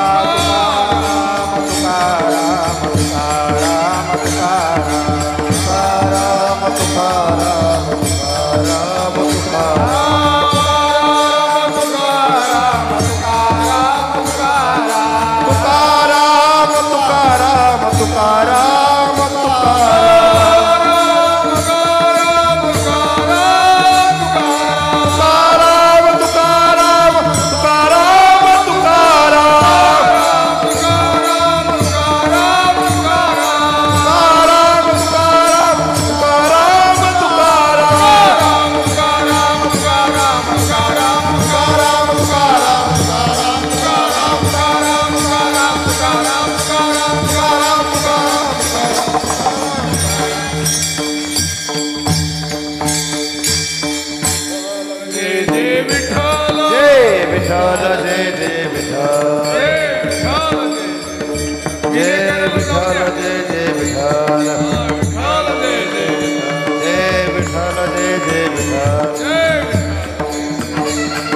विठ्ठल जय विठ्ठल जय विठ्ठल जय विठ्ठल